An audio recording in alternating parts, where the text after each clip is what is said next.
And we're live.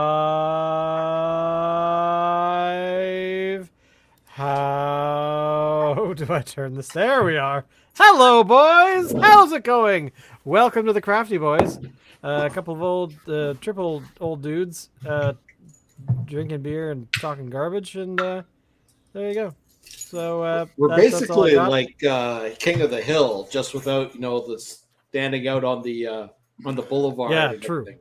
I never Yeah, actually we're- watched we're- King of the Hill. To You be never honest, watched I King of the didn't Hill? either, but I know they had the four guys in the Okay. stand outside Propane talking accessories.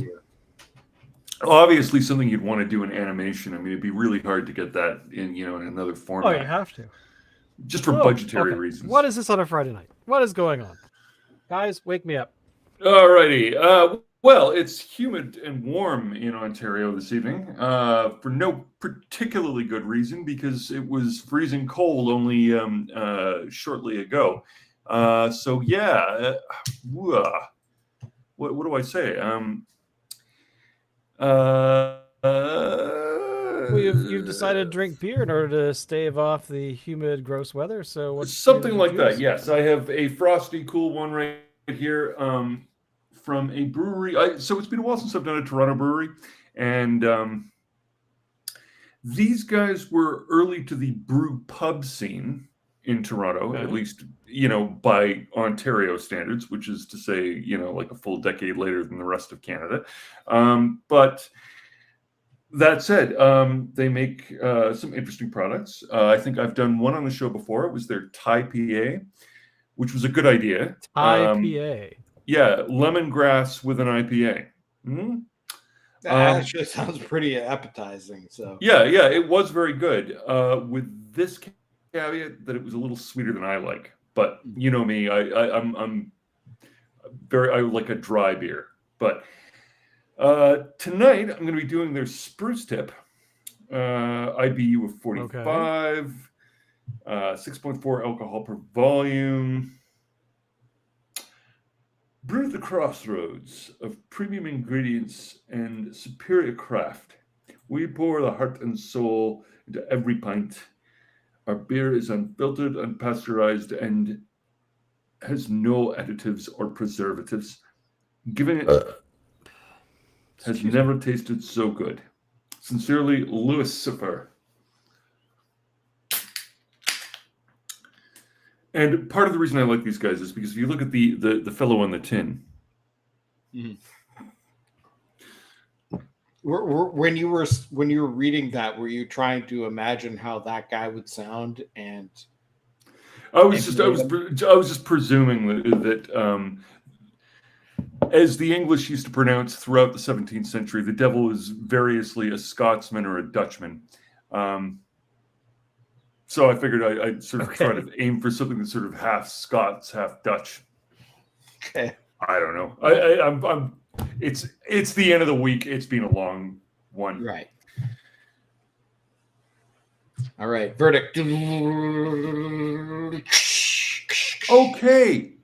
Again with the Ontario interpretation of a West Coast IPA is inevitably much maltier than anything you would actually encounter on the West Coast. And this tracks. In that respect, it's a little bit like Amsterdam's Bone Shaker. Not quite as malty as Bone Shaker, which is very, very malty, but this is still pretty malty for an IPA.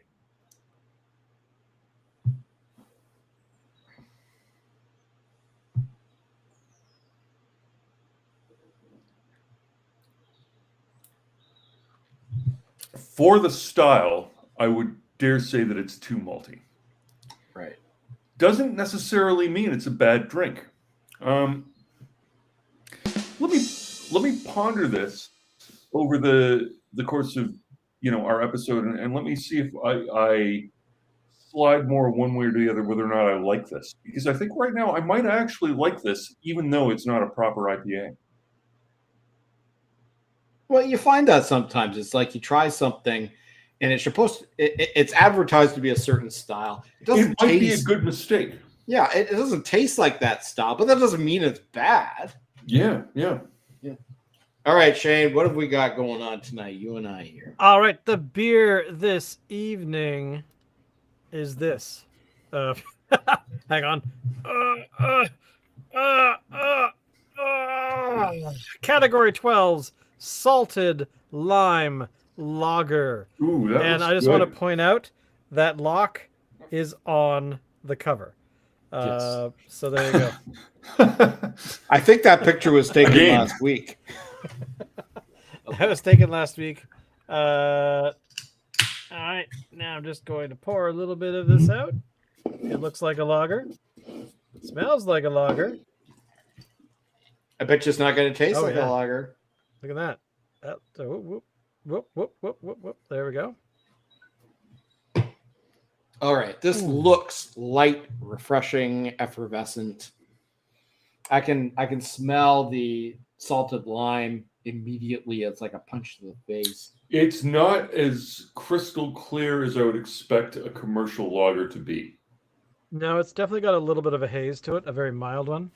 Mm. But I wouldn't say Wow. that it's unfiltered necessarily. Mm-hmm. Mm-hmm. I don't know why it's got that cloudiness to it. I think it's because there's actual citrus in here. And that could very well be. That was my next question. That's actually not bad at all. I quite like it. As much as the salted lime smell hit me in the face, it is not hitting me on the tongue. This is a lager. It tastes like a lager. Mm-hmm. And there's a hint of lime in the back end, but that's it. It's more aromatic than it is flavor. But that's again, I mean, it's not a bad thing. Like sometimes these kinds of beers, these salted lime lager things, which has been a style that's maybe been overdone a bit recently. They can be a bit overpowering on the salted lime component, and this is sort of like this is a nice balance. I could maybe do with a little bit more salted lime in this, to be honest, but kudos to them for not overdoing it. What do you think, Shane? I like it. It's not overpowering. And it's one of those beers that you read the label, you pour it, and then it tastes as described by said label.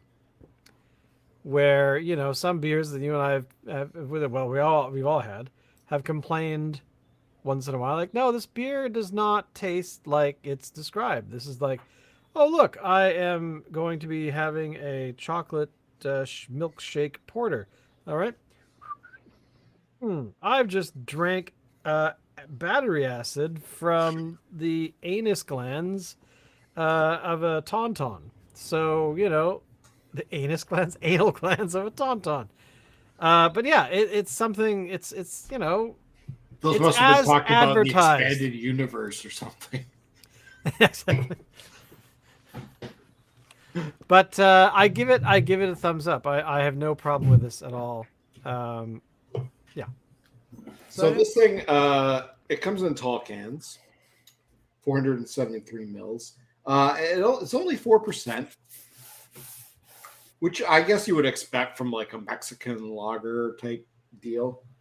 Oh, and there's a little bit of a thing on the can here. It says, crushable and refreshing, this Mexican lager packs an extra punch of thirst-quenching flavor with the all-natural addition of salted lime. An instant summer classic. Well, it's not summer anymore, but we were able to get our hands on it, and it's good anyway. It definitely isn't summer anymore because here on the west, you say it's warm and muggy there, Locke. Here, Yeah. Here it is cold and crisp, like January cold. Weird. Yeah, like It's weird, yeah, because I went out this morning and thought it was about to snow, like it was that cold. So yeah, it snowed in Calgary. It snowed all over Alberta. it snowed actually on the northern part of the island. A couple Oh, did it days really? ago. Oh, wow. It snowed in Shawnigan Lake, and That's Duncan. just bizarre. That is, yeah, it's crazy weather. yeah. I mean, the thing I think people very often fail to fully process when they talk about global warming is what they really mean is net effect. It might be warming, but what we actually experience is chaotic. Yes, I think it's more apropos to say climate change. Yeah. But whatever.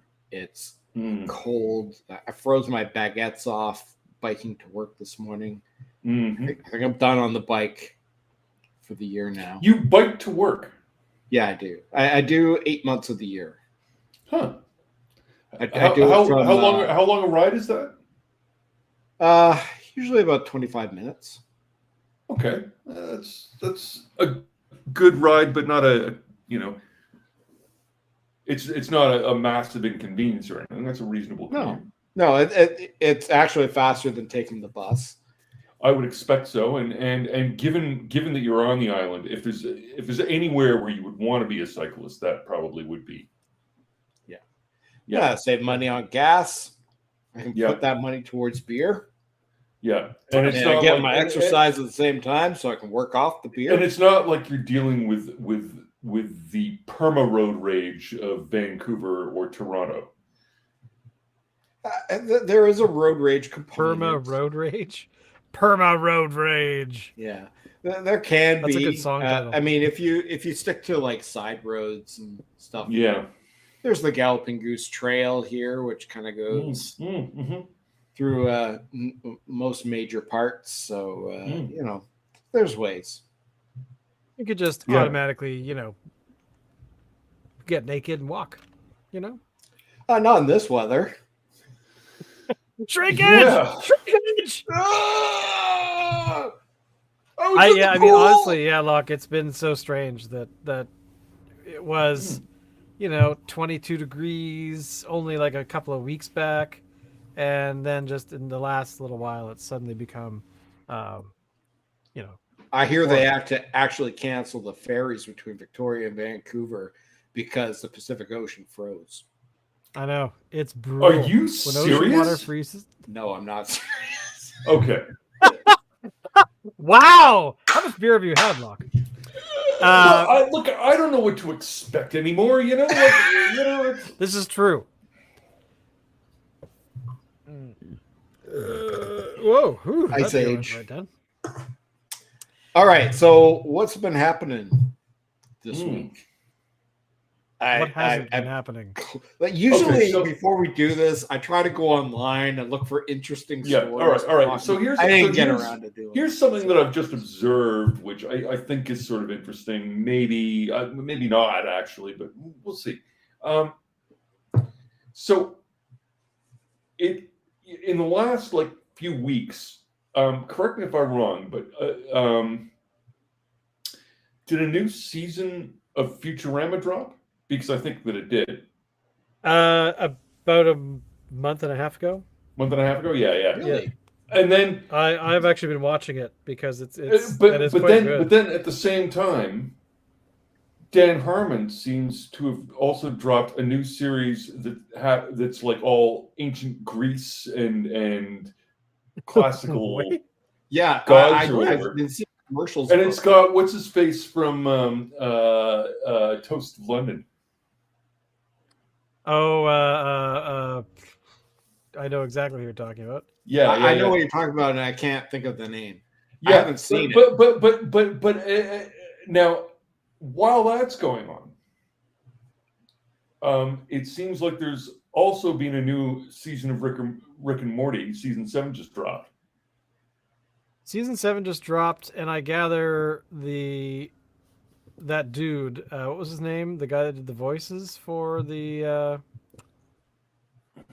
two characters, the Doc and what's his face, is not him. Morty? It's actually somebody else. Oh, weird. because that guy apparently tried to force him. He pulled a Harvey Weinstein and got shit canned, and so they hired somebody else to do the voices.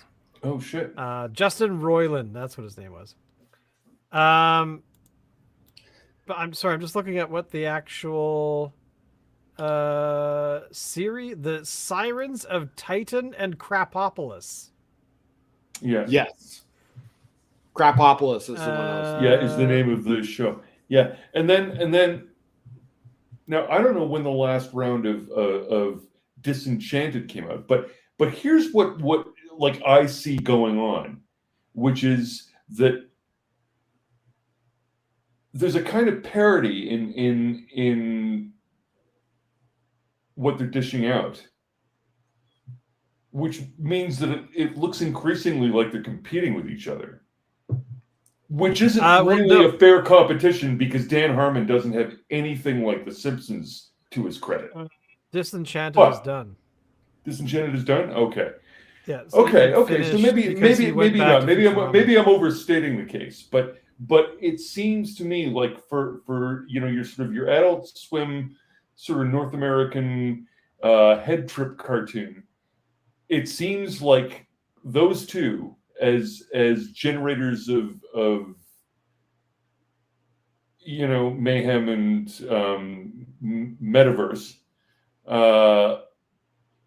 those two, I feel like there's some competition going on there. What do you think? Do you think Dan Harmon is trying to go head to head with the master, the guy who invented The Simpsons, Matt Groening? I suppose, but his stuff is very different from. But I guess what I'm suggesting is they're becoming less different as they spin off different sort of niche products based on their original premise. I would argue that what's his face who does Family Guy. Seth. I don't know. I've never watched MacFarlane. even one episode of Family Guy. I've been told about it much. I've never watched one. Well, he created. Well, okay. What I have read now, this is again, he's in the realm of gossip in Hollywood, but essentially, Seth MacFarlane was paid a ton of money by Fox and a bunch of other stuff for continuing Family Guy. He also created American Dad. Which ran for like a decade. Can we confirm that he's no relation of Todd McFarlane? I know nothing about their relationship. If any, I'll find out. But also, I think their last names are actually spelled differently. McFarlane. Right. Yeah. Okay. Never mind. Moving on. But anyway, so he did a bunch of stuff. He got paid a bunch of money. He basically gets to create whatever he wants now. But I gather he went to Paramount and said, "Hey, Paramount, I would like to do a TV show. I would like to do I want to bring Star Trek back." And this is before this is the Orville guy. Yeah. So they said he did Family Guy? He did Family Guy, yeah. Oh, so they told him to take a hike. He went and created the Orville, and then, funnily enough, and this is where the incredibly, we're entering in to Gossip Land is. But you will note that a show created by Paramount called Star Trek Lower Decks, is the animated series, and if you take that show, compare it to Family Guy, American Dad, and anything that Seth MacFarlane has made, they look exactly the same. The style is identical. So the character design, how the backgrounds are done, it's very interesting. And and what I did read, supposedly, MacFarlane said that was done on purpose to take a shot at him, because he created the Orville, and at the time the Orville came out, I think Discovery was already running, and Orville had better ratings. So There you go. So whether or not they were planning on making an I animated don't think I series, watched don't know. many episodes of Discovery. I think I might have watched 1, 2, maybe 3. The first season, like any TV show, is rough around the edges, obviously. But I gather the second season is much better, and subsequent seasons are also better.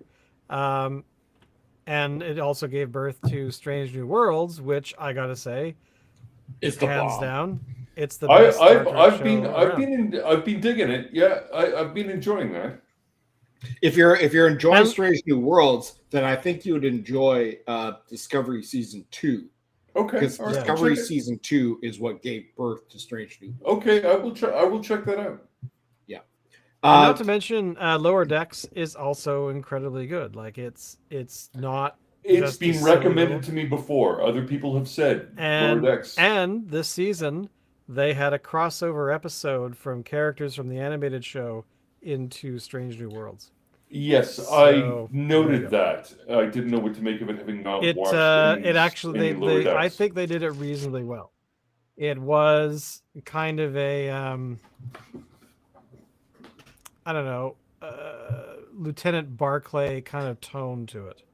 Right. You know, where Barclay being kind of the crazy sort of not quite fitting into Star Trek universe kind of character, but they pull it off. They have a high anxiety operating dude, and I actually had forgotten. Okay, now here's something stupid. Okay, speaking Okay. of Star Trek, this is dumb. So a little while ago, somebody sent me a link to the very end moments of Star Trek First Contact. And I sort of, I turned it on, thought, okay, what's this? I'll check it out. And then suddenly, Zephram Cochrane pulls out a shotgun and blows away the Vulcan that he's talking to. And then the other guy's like, storm the ship, take everything they've got. And I'm like, what is this? And it turned out that was apparently an episode of Star Trek Enterprise where they had like a mirror universe episode where the humans decided to steal the ship and kill the Shane. Vulcans. And Shane, I think we've been hacked. wait, what? What's going We've on? been hacked. No! Yeah. Supposed This to is be like the a crafty boys. Crafty We're being boys. There's Zoom bombed. There's two chicks here now, man. What the hell? For those of you just tuning in, my sister has arrived along with some baby she picked up off the side of the road the other day. So she looks very stoned at the moment. Hello, Elora Dannon. How are you? She's good. She just got fed, didn't she? She's been swinging. Oh, on the Little little bit young for jumpery that. thing. Cool. Should be Locke, at least meet 18. Elora. Elora, this is Locke. And Ellen. Hello. She's well fed. That's why she's still asleep. She's well fed. She's got the yes. cheeks. No, that's a looking good very place happy. to be. She looks very comfortable. She does look quite comfortable. Hmm. It's better than the alternative. Yes. Yes. And how many people have picked up on her name so far? You said like maybe 2? Just a few, maybe 3 or 4. It's not people aren't as cool as us and aren't fans of Willow or have not seen it before. That's and too I- bad. I would presume ignorance. I think it's ignorance, and also, they watched the new one and it was very uneventful, so that they weren't excited about it. I'll be So, honest, Elora- I wouldn't have put 2 and 2 Oh, together. that was one crazy Christian Slater cameo, no? Yeah, that that's was. true. Forgot about that. I think Does he every still have every hearing episode, problems? every episode. Is Val Kilmer just a voice, or did they actually pay him money? No. It was his son's voice. Oh, it's his son's voice. Yeah, Oh, they Oh got yeah, him to do it. he well, of course, talk- well, he had that's how you would do that, wouldn't it? He has no larynx. he had throat cancer, right? So Oh, that's if you actually see Yeah. him In Was he a if you smoker? see, no, well, he actually don't no, I know. guess I think he was, but if you watch him in the documentary Val, Mhm. they talk about it. But basically, yeah. So he was in uh, Top Gun Maverick, but I gather they used an AI tool to replicate his voice.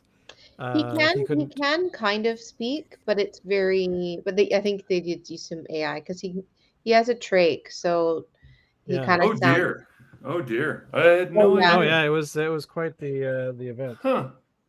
yeah. But His Wow. documentary is or the really good. event, the surgery. His documentary is very good, and it's narrated by his son, Mhm. who sounds exactly like him.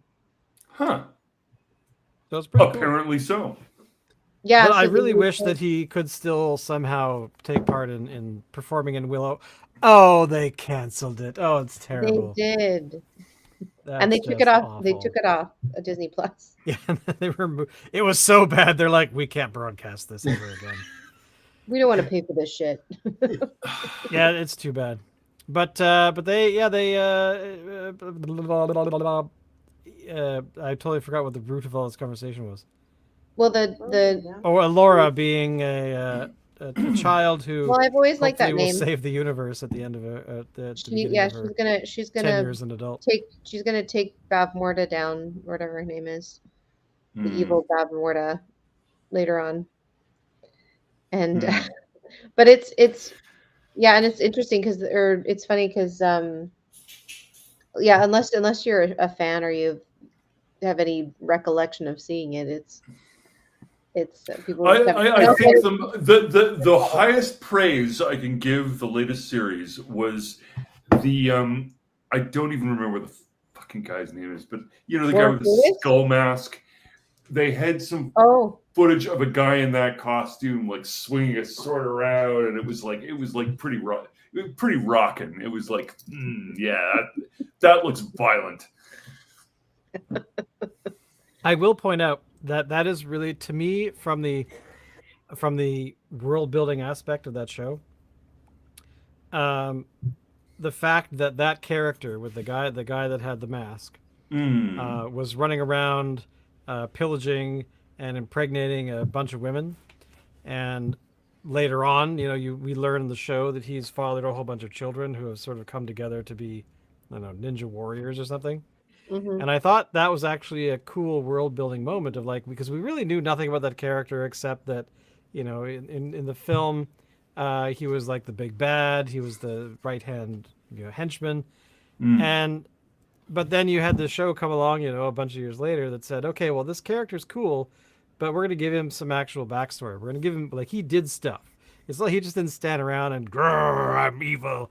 Like, he actually, you know, was doing some horrible things and fathering a whole bunch of children and then having those children come back to be whatever. So I like that idea. I think that Ninja was kind of a assassins, nice I think, moment. is what you said. Yeah. Essentially, yeah.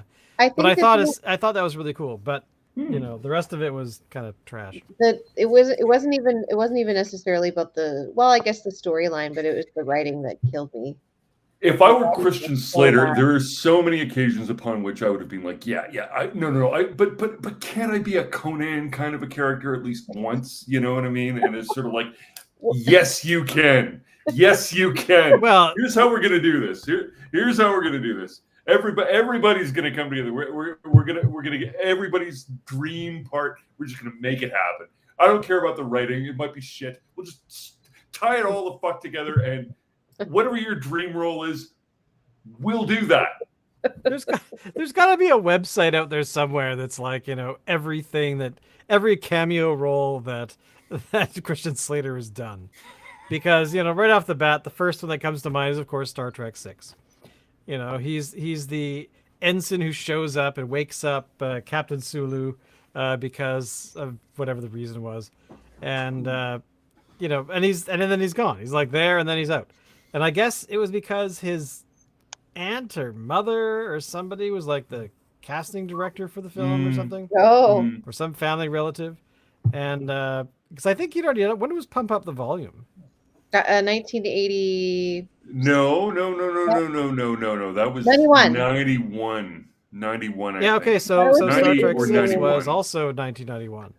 So I guess the argument could be made that that was the beginning of his acting career. Although he'd been in other stuff as He'd well. been in No, other Heather's was his 80s move, and it, Oh, and yeah, it is yeah. still That's true. it Good is point. still Oh, the I'd pièce de forgotten about Heather's, résistance yeah. of his career. Yeah, I agree. I really I like. mean, I've watched a bit of Robot Man or Robot Child. What is it called? Hmm? Mr. Robot. 1990 is Pump Up the Volume. Yeah, so around there. Mm. So, Really good show. and I watched a bit of it, and he's in that, but didn't grab me as much as I thought it would. Well, It's sort of Tolkien with American accents in a period of history where we have Tolkien done by Peter Jackson. Okay.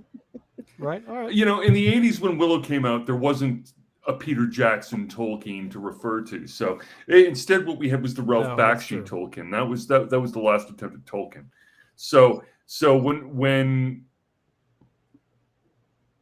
Ron Howard, under the Over boring production skill of George Lucas, if I'm not mistaken, decided let's have some fun and do a Tolkien movie. You know what? It was fun. And everybody enjoyed it. Why? Because it was fun. Everybody was having fun. It Yeah. was ridiculous, and we loved it. Yeah. The thing is, it was like, it was George Lucas because that's how Warwick Davis got the role. Yeah. Because he was Who was genius, he was as we all incredible. agree. And actually, if there really was a saving grace to the latest series, Warwick was still very much, on his game. Well, when he showed up in the new series, that it got slightly better. Mm. Well, honestly, the best thing I've ever seen Warwick Davis do is on his YouTube channel. Oh. I think there are 2 videos of this Oh, where he's wandering around England, and which I suspect is probably his neighborhood, but he's walking around pretending to be this eccentric archaeologist or some, it's very strange. Like he's wandering through the fields, picking up dung off the ground and eating it and going, "Oh, they're having a very good year." And interacting with what appear to be just random people on the street, thinking he's just completely off his nut. But yeah, I gotta say he must have a lot of fun. The people that live there, they're probably, that's just Warwick Davis. He's having an episode. Just having play an along. episode. Play along. Yes, Snabblenurk Dorkilak. Certainly the plants are doing well this year. did you know the that little story about how he actually got to do the role of the Ewok? Because he wasn't originally supposed to, or the main Ewok. Did he just happen to He be said- there or something? And he was He small said enough? he said that the guy who was supposed to do it got food poisoning that day, Oh, crap. and then he was like, "Oh, here," and then basically is like, you're doing it. That's about right. Yeah, don't get fucking food poisoning. Yeah, I mean, he was 11 or 12, or Yeah, he wasn't that old either. Yeah, he was pretty young. But because he was only 18 in Willow Mm. or something. really? He was- wow. yeah, because it wasn't wait a minute. When was the third? Oh my God. When was What? film Star Wars film Return one? of the Jedi? Yeah, thank you. Jedi was 83. 83. Oh, okay. And Well, Willow was 86? 88. 88? 80 No, I want to say it was before that. before then. Well, the best It thing seems I more like ever- an 86 to me, but I'm thinking 86. It looks like an 86 to you as opposed to, it's like a vintage. Yes, well, this was 86 is a good Well, year. I think yeah. it's Well, also look. the grain content In terms of of the in terms of the project design, if it had been 88, Dude, I think you it's know, 88. they would it would have been much more austere in 1988. In Right. Well, they filmed it in 87 87. in 87, they would have had more sort of gold tones or whatever.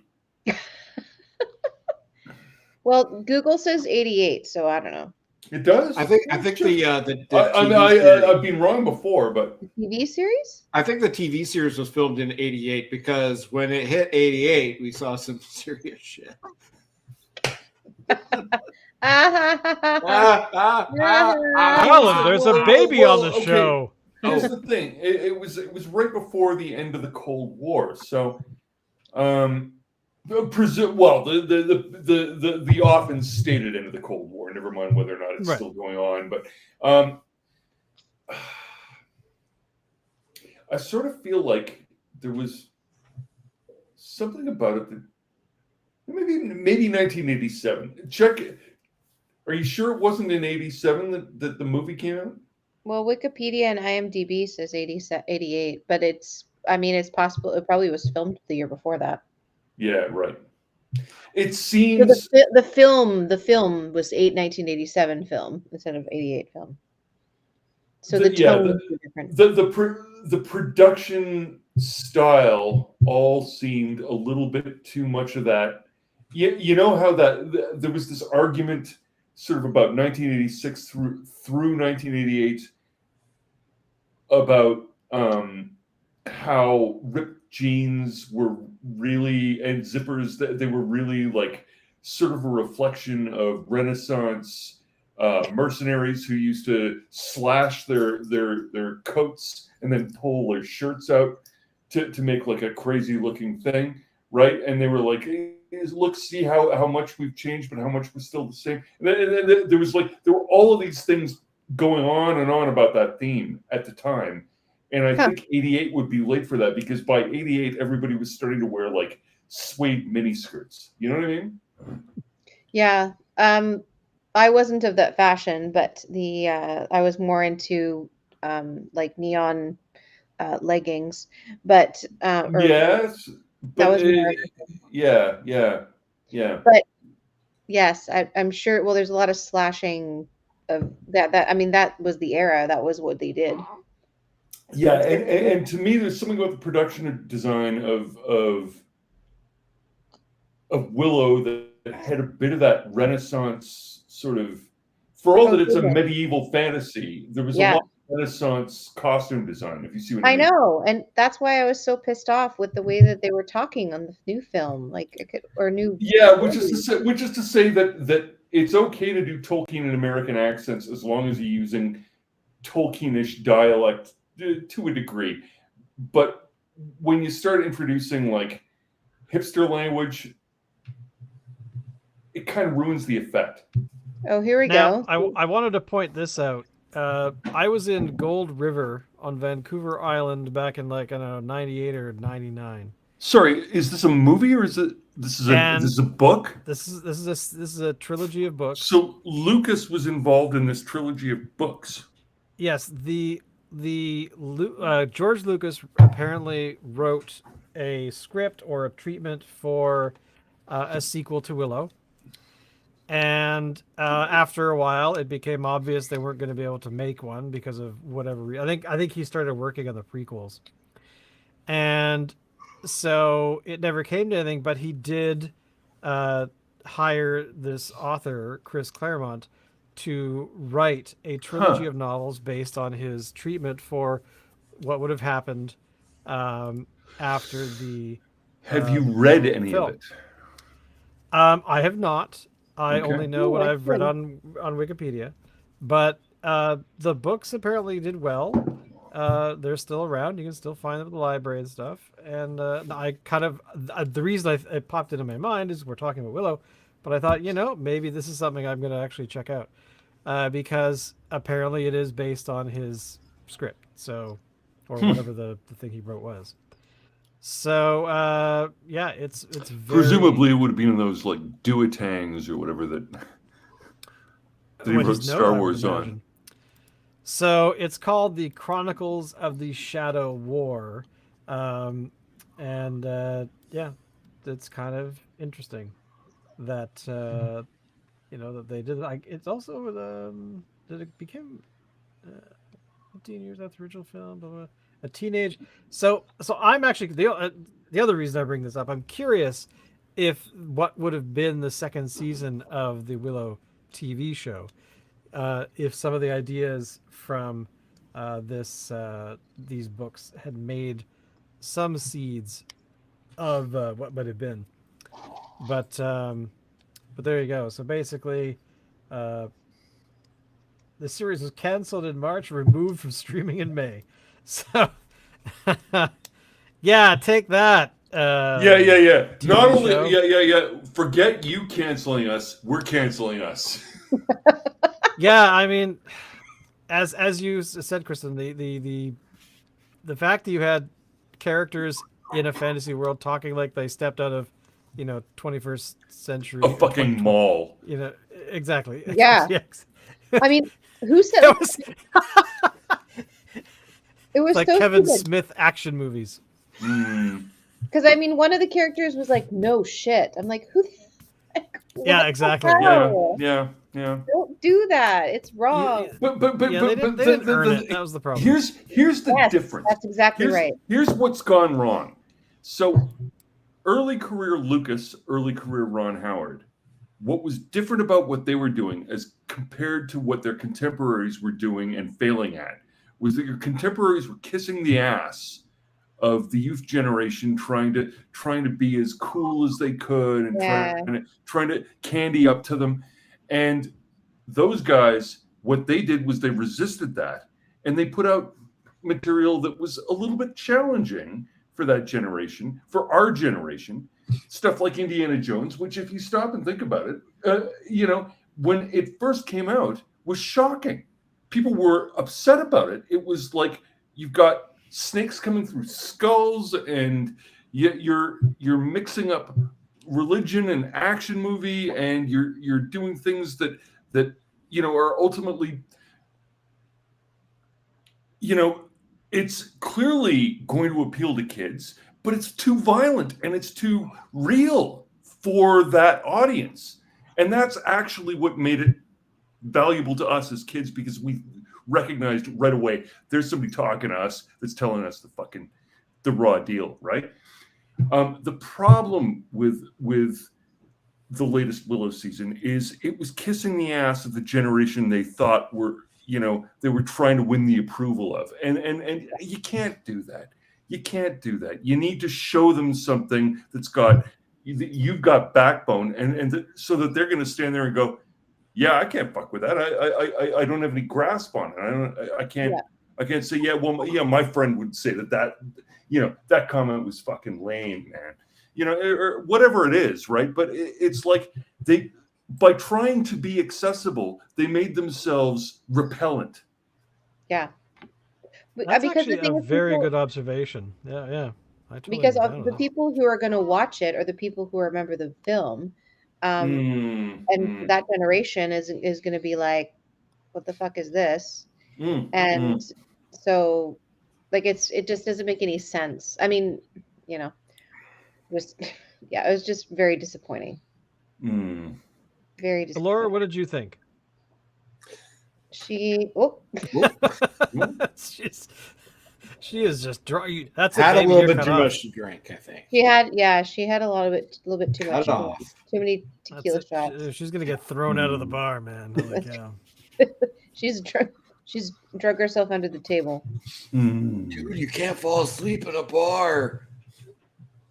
Yes, I'd like to talk about this this nice Enfamil. It's got a nice vintage of, what is it? Gross. That sounds awful. What is that? What is the orange thing you're drinking though? Oh, it's a mocktail. It's called Farming Karma Cocktails. Mellow Mimosa. Okay. What's weird? What's very odd is that I found it at Country Grocer on Salt Spring Island. Okay. And so there, for some reason, there is this Country Grocer, which is huge, has this huge mocktail section. This massive, I've never seen it as so many different brands of mocktails, but there's it's just like this huge section. And then I went to the one at Royal Oak, Here, nothing. I mean, like a very like it's the only thing is Yeah, like I think that's because there are more people on Salt Spring Island above the age of 65 that That are not probably vegan. it's not that they don't like alcohol, it's that they've exhausted their livers, willingness to put up with that. I think so. Perhaps. Well, I think it's the same thing at the Country Grocer Royal Oak as well. Well, it could be that the clientele are resisting that point, but yes, I see what you're saying. Yeah, I've been to that Country Grocer a few times. I hate going there because the parking lot, because nobody can drive in that place. And once you get into the store, it's like get behind Mabel going like 2 steps an hour. Yeah, they're not jumping to mocktails. It's clear from your description that they're still on the hard stuff. Broadmeads are on the. Yeah. I was just talking to my mom about this. How I was looking in PharmaSave for diapers, and like it was a pretty low stock in a very small section. However, so they have like a very tiny section of baby diapers, but a huge, massive section of adult diapers. Like a massive section. Yeah. So I think that clientele. sort of shows the clientele that go there. Oh, hi. Very high age. Oh. Why, hello there. I see How a dog. are See that? I haven't. They're saying hello to you. Hello. Oh. Where's Sophie? Oh, she's lying on the floor. She's on the floor. Oh. She. Hello. How are you? Oh my Morning. goodness. All right, you go And she's out. She's out of beer and she left. Anyway, but this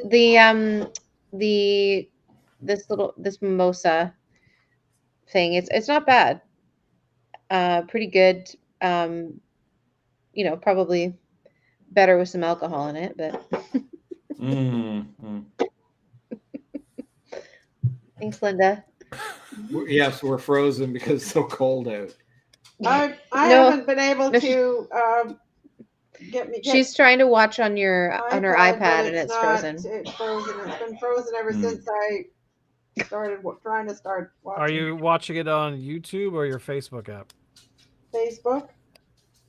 Try the YouTube app. It'll probably be better than that piece of garbage. Do I have a YouTube app here somewhere? When's the last time you updated your apps on your iPad? I'm waiting for you to come over and visit me. 1983.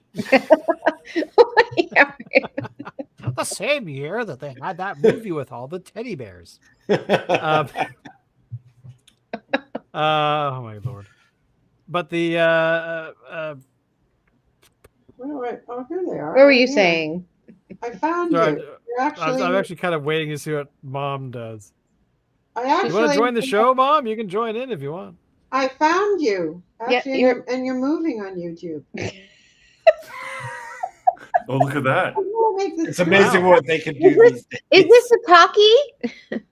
No, you told me to turn the sound down. You told me to turn the sound I did because down. I didn't want it to be double. Oh yeah, I can see you now. That's true. There's probably a couple second lag at least. I just needed to get on my piano and start providing some talkie music in the background. That's right. We need some background tunes to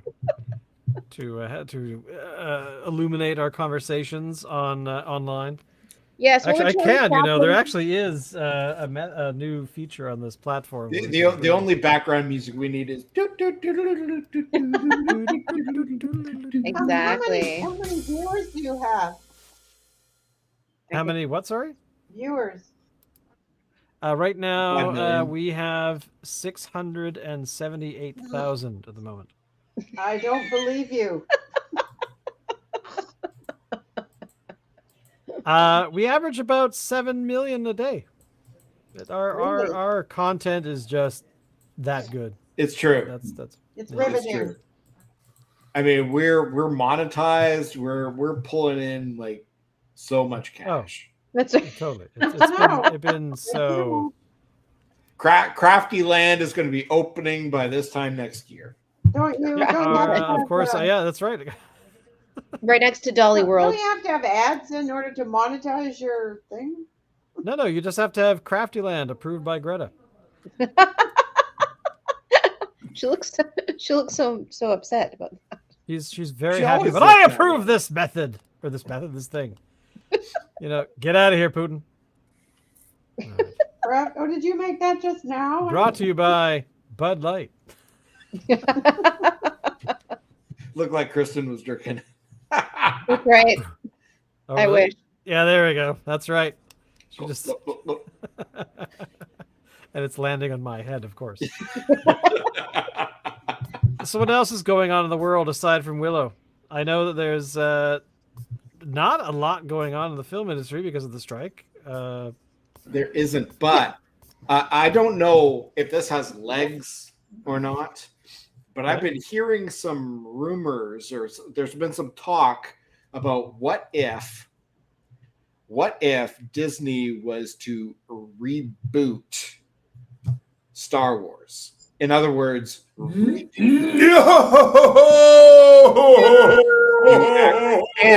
it's gotten so far that somebody actually asked Mark Hamill about it, and Mark Hamill said, "Yeah, that's fine." What did Mark Hamill say? Yeah, Mark Hamill. Yeah, Mark that's Hamill's- fine. Mark Hamill's gonna get royalties. He doesn't care. Not if he's not in it. I don't want to. I don't. As much as I dislike reboots generally, rebooting something like Star Wars, okay. Look, part of me invites this because there is an opportunity to sit back and enjoy the Schadenfreude of commercial suicide. Yeah. Yeah. Oh yeah. You know how many times people have tried to remake Casablanca? Does anybody many. know any of the cast members in any of the subsequent Casablancas to the Humphrey Bogart one? Is there any Casablanca that you would credibly call Casablanca that doesn't have Oh my God, I gotta look Humphrey this up Bogart now. in it? No. Yeah, right. Like you're not going to do Star Wars without Harrison Ford. I could see doing it without Mark Hamill, which is probably why he approves. But I mean, yeah, you know what I'm saying? Like, You know what I think? there were happy accidents that happened in the original that are unrepeatable. You can't choreograph that stuff. It's true. I think that they should. I think that they should hire the writers from Willow, and then it'll be a really. Yeah, I love the idea. Well, Just put them in there, and then Mark Hamill will be like, "No shit," and then it's full circle. He's about the only Yeah. one long enough for alive to even be in it, isn't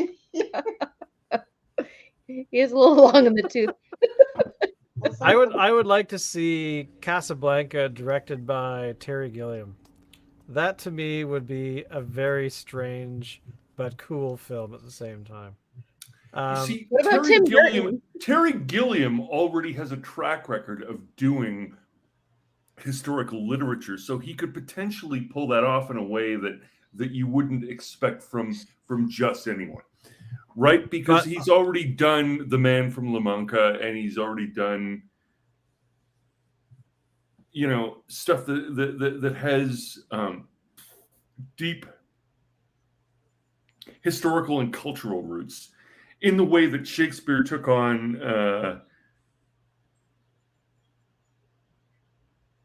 the murder of Gonzaga and managed to transform it into something that's lasted For a while. 4 centuries, 4 and a half, 4 and a bit. Four centuries. and a bit, yeah. Yeah, right. Like, so yes, I do believe Terry Gilliam is one of those rare individuals who can take historical material and present it in a fresh voice and do it successfully. A guy who has all of the credentials that you would think would allow him to do that did not have the personality characteristics to pull it off, and I'm thinking of Mel Gibson here. The Passion of the Christ. This is a subject of painting that goes back thousands of years. He attempted it, and everybody lambasted him for it. You know, I appreciate the attempt, but let's face it, he didn't get there, did he? No. I have all of a sudden always look on the bright side of your life. Which is to say that Terry Gilliam might very well have done so. Yeah, it's a good point. Yeah.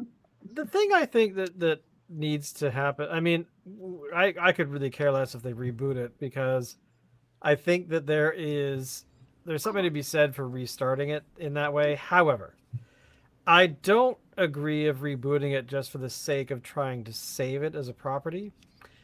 I think that Andor... They don't understand what property is if they think they're going to save it by fucking tearing it up and rebuilding. Like, Andor is a TV series. Andor was good. That did So good. It's like Solo, like or not Solo, not Solo. Rogue One. Solo was problem okay, with Solo but it had was its the problems. casting, but let's Yeah, which but is thinking of fine Rogue except One. for the voice. Rogue One, thank you. Yeah, Rogue One. Now, this is the thing about what I think it was the major problem with Willow, is that they took that property and tried to modernize it for stupid reasons. However, Star Wars, I think, was partially going in the right direction, not with the trilogy that came later, like Force Awakens and onward, but Rogue One kind of pointed out that there are stories you can tell that, even though you could make an argument for, did we really need to see this happen?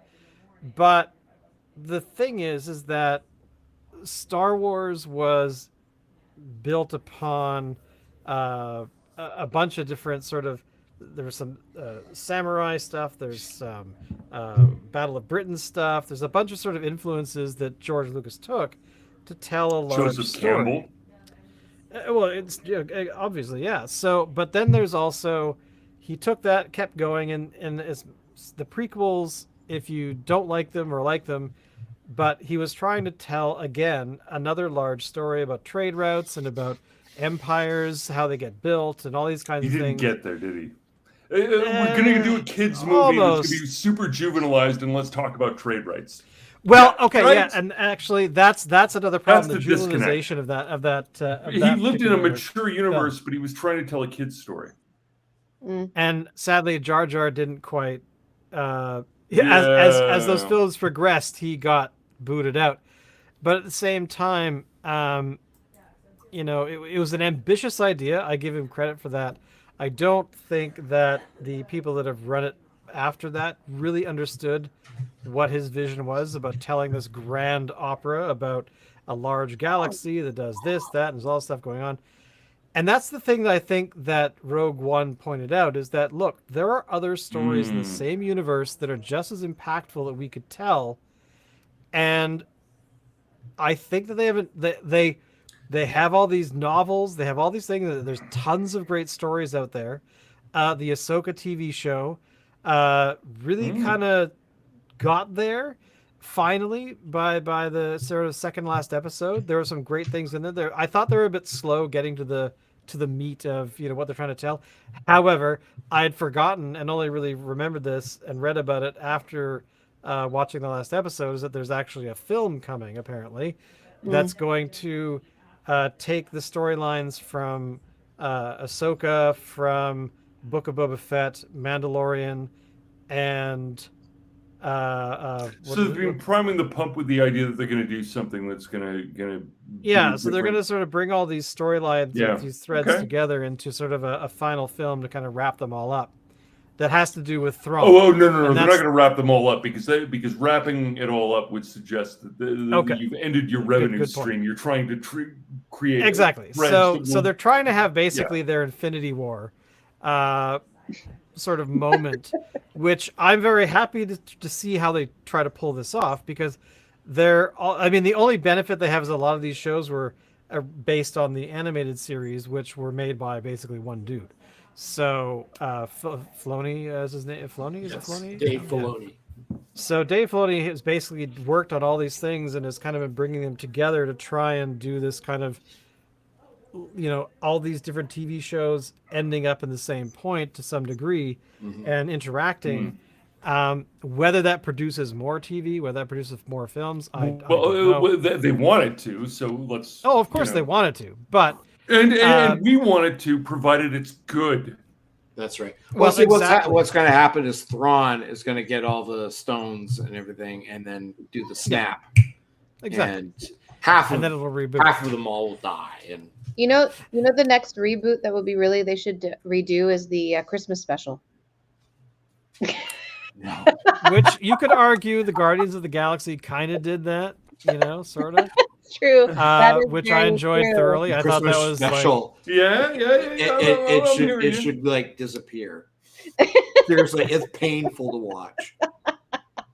Painful. But I it like has the this, animated no Boba Fett thing, thing. and that's about it. There's only so many times you can watch B. Arthur try to bake something. No, I forgot. Was she stripping? I can't remember. There was something going on. B. Arthur was doing something, and then Harvey, what's his face, came in and tried to bake. I think he was the cooking show or something. Do you not remember Carney this? in it too? Art Carney, yeah. I think I have it downloaded in my like. Oh, it's on You YouTube. know, like my. Oh yeah, it's on YouTube. It'll never It's really disappear. easy to No. find. Mainly because George Lucas wanted to kill it years ago. They're like, nope, that means it's going to survive. I mean, it's in the nerd world where you have like, what was that? The White and Nerdy video from Weird Al. I don't know, God, 20 years ago now. Yeah. And there's a scene in that where he's like in a back alley and he's giving money to some guy who's giving him a VHS tape of like the Christmas special. So I forgot about that. it's never going to disappear. It's going to be around for a long time.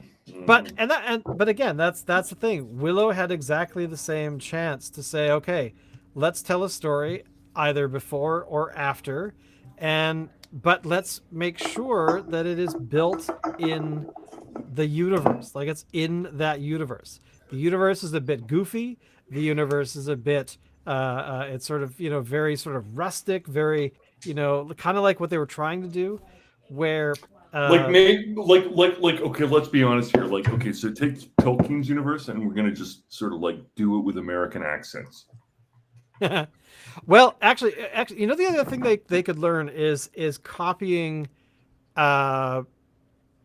threads from other better properties. I think maybe Dungeons and Dragons, for all that it has consistently, up until its latest attempt, failed to produce a feature film attempt of capturing its universe, which is an amazing thing, amazing level of incompetence, given that they managed to drive straight to the best illustrators of the 1970s and 80s and ride that horse like it was like a commercial juggernaut, and then somehow managed to not be able to produce a feature film worth pissing at up until like a year ago or something.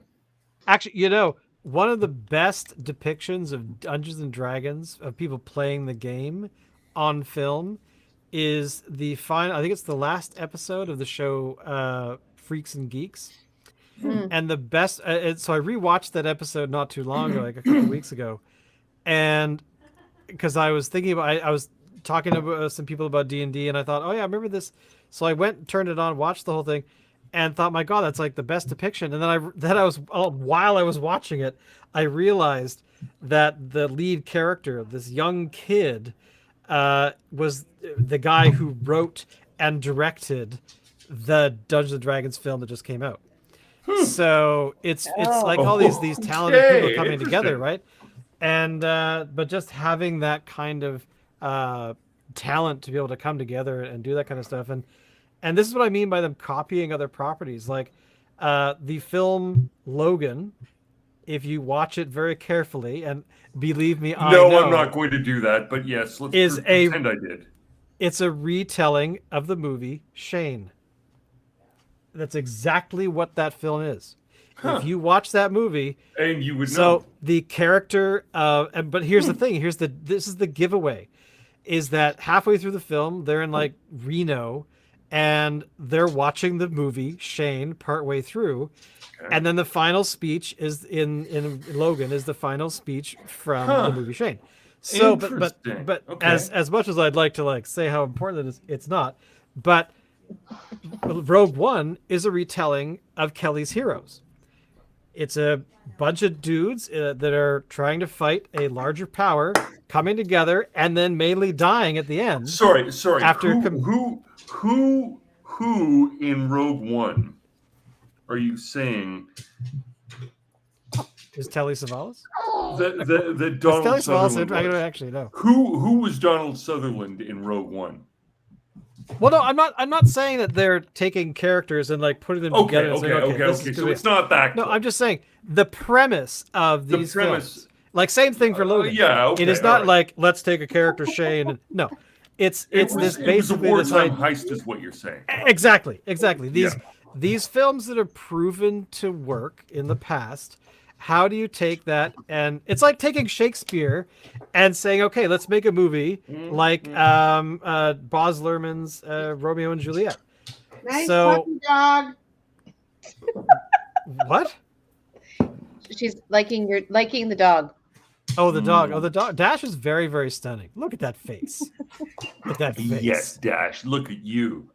But taking these older stories, retelling them in a different way with whatever universe you're writing for, but taking those elements because they're classic elements. They're things that you know, like this is what I mean by Romeo and Juliet. Baz Luhrmann, basically, it's the film, it's the text. It's primarily the same text. You know, they didn't really change a whole lot, and then said, you know what? Let's pretend we're in whatever the hell location it's supposed to be in. LA? Like Was that what modern Yeah, day New Los California. Angeles kind of stuff, right? So, but it works. There were I've seen. there were a few things that I fully objected to, like Longsword 2000 or whatever. Oh, the guns, yeah. Well, yeah. But again, it's Cringe, transplanting these things. As the Italians kinda would work. say, cringissimo, cringissimo. Cringissimo. Text was the same. They used the dialogue. They didn't put any weird shit in it.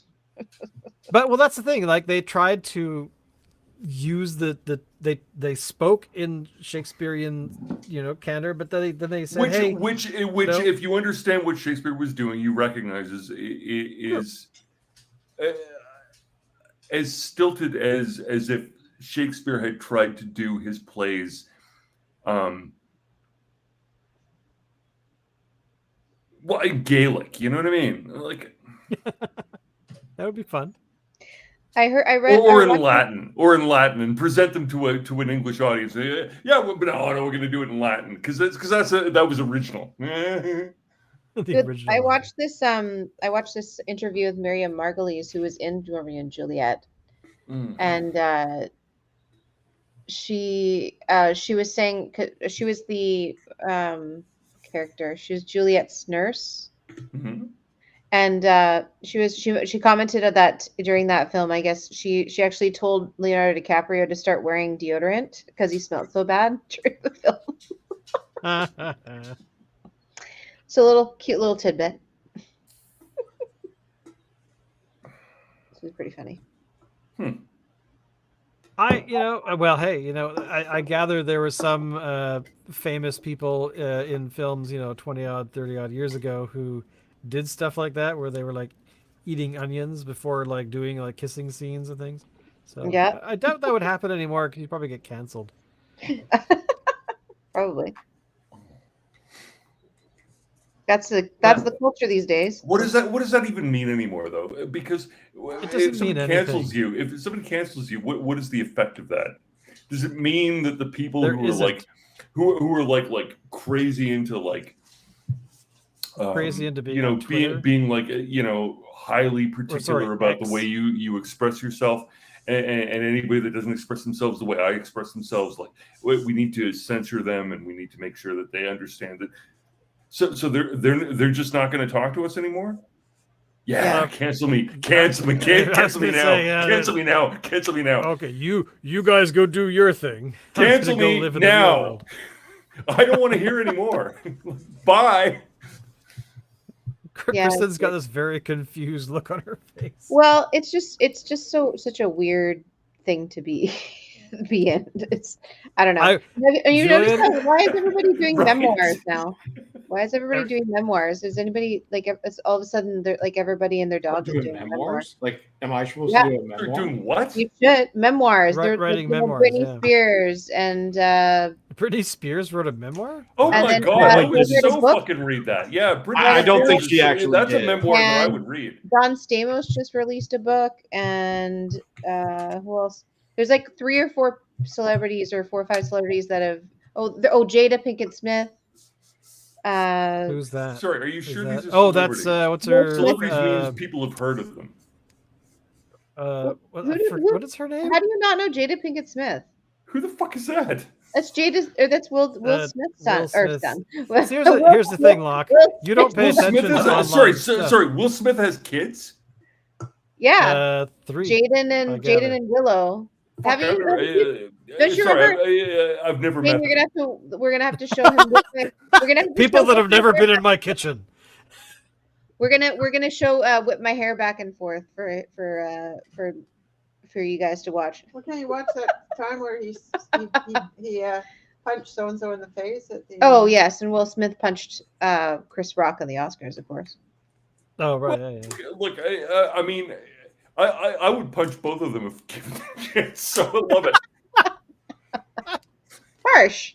That's it. I'm gonna punch them That's all it. of them. That's it. No, Locke. no, not I'm to be canceling unfriendly. you. Just it's a jovial, kind of like, yeah, fuck you, guy. And I'm sure they wouldn't think twice to bring the security and arrest you, but they didn't do that with what's his face. Sorry, who? Will Smith. Oh, didn't arrest him. sorry. They gave What him did an he do? Oscar. That's how they rewarded him for slapping Chris Rock. You heard it here first, everybody. Hashtag Locke canceled. Bye. It's kind of it's the whole cancellation thing. I think seems to have died out because, or at least somewhat anyway, because It doesn't mean very much unless you're a fucking series and somebody's just yeah, taking exactly. your Like budget, right? Yeah. What does it matter? Like if you. Our Yeah. Our Good, chat's good. popping Yeah, off yeah, now. Yeah. Here we go. You punish me hard. Never talk to me again. Yeah, exactly. Yeah, Because you show me s- how tough it is. Yeah. The fascination we have with American pop culture is astonishing. I mean, this is true. Yeah. What mean, the fuck else are you gonna do in Canada? Christ. it- We can talk about loons. Wait Moose, a minute. We can talk about Justin. Who else? Is that- Timberlake. oh, wait a minute. I doubt Of it. course. Without Seinfeld, we wouldn't know how to act. That is so true, because we just end up in jail at the very end. Isn't that what happened? Yeah, they were in jail at the end of Yes. that series, right? Yeah. Yeah. Oh, which reminds me, how long was Friends on? When did it end? I don't know. I watched episodes of Seinfeld. I watched an episode of Friends. I only watched. I don't the think I got last, past 10 one. minutes of I never Friends. watched more than an episode of Friends because it just I nothing just about couldn't it. remember when it was on because In the like, 90s. It was basically a 90s. all 90s. Okay. I'm just curious because I remember watching like the last 10 minutes of the last episode, and I realized, why did I do this? Because I don't actually know. I mean, at the time, I learned more about the show 10, 15 years after it was done than I actually knew, because I remember watching it going, oh yeah, that's that guy who does that, how you doing thing, and that's about all I really knew at the time. Yeah. And That's all there is to it. didn't he have There an was offshoot of that there show? was that one. There was that one brunette that had a career afterwards. They all did. Her name? Jennifer Huh? Aniston. Jennifer Jennifer Aniston. Aniston. Yeah. And Courtney Cox. for whatever reason, I always thought she like.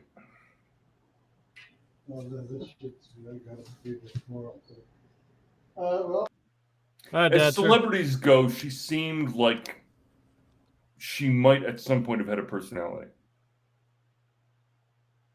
Who? In the past? Jennifer Aniston. Well, I don't know. Like, I got the impression from the wrinkles on her face that, you know, like today, that her face did things other than they did on the show. But that's just What? Her What? face did things other than she what? seemed to have expressive lines that would imply that she maybe. I mean, what? Funny? I like my mom is talking to talking to her iPad now. Yeah. Yeah, I like it. Anyway. Well, not- No, I don't like. I'm not prepared to hop in the pursue chat, this Mom. very far. Like I've never met Jennifer Aniston, and I hope that I never do. But Just before.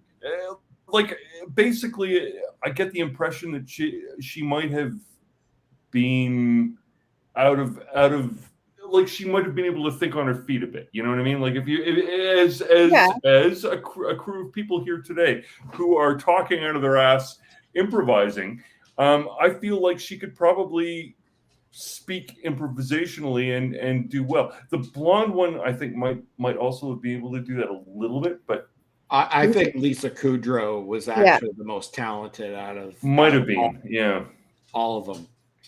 Yeah. I think she was. Is that what her name was? Yeah, Lisa Kudrow. Yeah. But she didn't have that magazine quality that. No, but Jennifer as far as Aniston, like I think, your I talent think the goes, reason she she became had- popular afterwards Magazine was quality? magazine What covers. does that mean? Magazine She's quality. pretty. Like she's on all the front of the cut. She's like, airbrushable. model You type. can airbrush her out of non-relatability into the what is it, the uncanny valley or whatever. Okay. I've never heard people describe that way, but sure. Well, I mean, Well, look. You can imagine a robot of Jennifer Aniston. A robot of Jennifer Aniston is something that you could commercially market. A robot of what was the blonde's name again? Lisa Kudrow. Yeah. For all more talented, yeah, you couldn't market a robot based on Lisa Kudrow robot.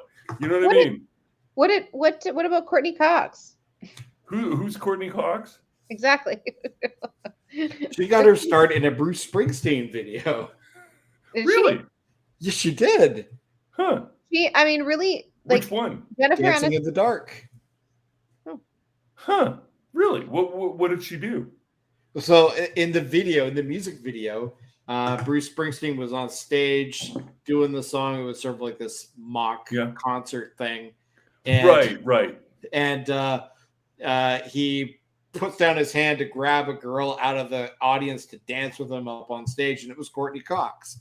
Oh, okay. There you go. But that was the first thing that she was ever in, right? Explains a thing or two. She Maybe. was in Cocoon 2. Yes, I remember. Sorry, there was a Cocoon too. There was. They How did that go? they returned because at the end of the first film, Cocoon, a Ron Howard one, Yeah. who also directed Willow, come to think of it, they returned the cocooned aliens back to the bottom of the ocean to, I don't know, harvest life out of the ocean to regenerate or whatever. And the sequel was basically them coming back because of an earthquake underwater or something, and suddenly the cocoons were going to be devoured by the bottom of the ocean or something. Oh, Barrett So, yeah. Oliver's in that. He was in What did both. James Cameron think about that? That's a very good question. The aliens at the bottom of the Because- ocean, they're getting aggressive here. Yeah, I know, totally. Yeah. And suddenly they glow in the dark. Actually, didn't? Yeah, they glowed in the dark or glowed in the. It's been a while. But I will point out that my favorite reference to the film Cocoon was in Dobler. Allie, Say Anything. Say Anything has this scene where hey Allie, what's the character's name in Say Anything? Lloyd Dobler. Lloyd Dobler is taken to his I guess girlfriend's place of where his dad runs a old folks home. So he is there to present to the old folks of this house or this facility. Lloyd Dobler presents Cocoon, and I gotta say that was one of my favorite things. I don't know why. I watched that film with Allison a little while back, not too long ago, and I laughed because it just made me smile. And isn't that what films are supposed to do? Make us smile, laugh, cry, and fart, and all that kind of stuff. Sure. Well, I have to speak on behalf of the baby, right? So. Oh yes, this is definitely. So the what she beer does. in this show, by the way, is good for babies.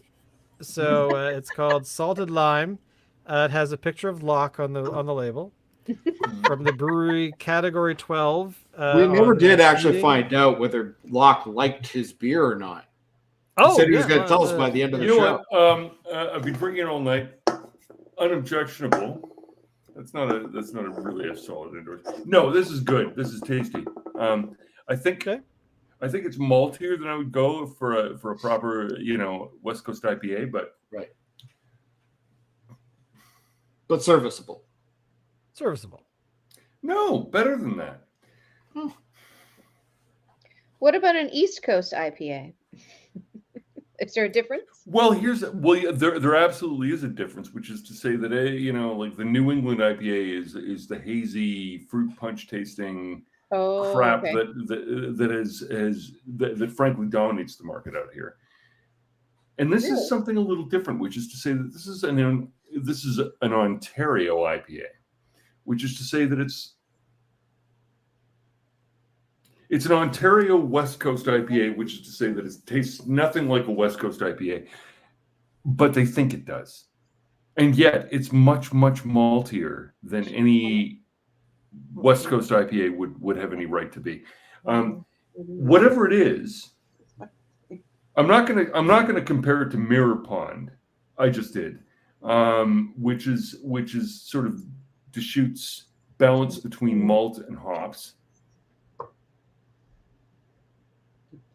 But it is a well-balanced drink that has the astringency that you want from an IPA, but that maltiness. Look, earlier in the year, it would have been barfable. Like you wouldn't want to do this in hot summer, but this time of year, this is nice. This is very nice. My mom wants to know what IPA stands for. India Pale Ale. India Double the Pale. hops, India. double the alcohol. Or higher alcohol at any rate. The idea is it's got to be shippable. It's got to last the voyage, right? Oh, all these beers come from India? Yeah, right. So Julian's scoffing at back when we drank strong beer. Yeah, I mean this isn't a double IPA. This isn't something like your sort of your 9% Green Flash Imperial IPA. No. This is what it is a solid 6.5, which is still 6.4. 6.4. So it's not quite 6.4. You're right. Yeah, it's not proper strong beer, is it? All right. On that note, boys and girls, thank you all for watching. We'll be back next Friday, where we'll all be naked. So there you go. Is that really setting a thing? expectations? Setting expectations for next Friday. I would like to thank my sister for bringing Alora to the show, who looks very happy you want to to thank have your been here. niece. You want to thank your niece. So I would like to thank my niece Alora for showing up. And I will now anoint. I'm anointing Alora Danner in beer. Anointed. And anointed. And she's doing a very good impression of our audience. So thank you, Alora, for doing that. And she just burped. Oh, she just burped. Oh, good. She knew she was anointed. She's like, ah. And now she's having a tremendous poop. Yep. So we will see you all next week. And of course, we do this for fun. All of the stuff that you could ever want is down in the description below. If you're on Facebook, why? And we'll see you all next time. And of course, any beer that is barfable is summer in trash. I don't even know what that means. And Julian says, bye-bye.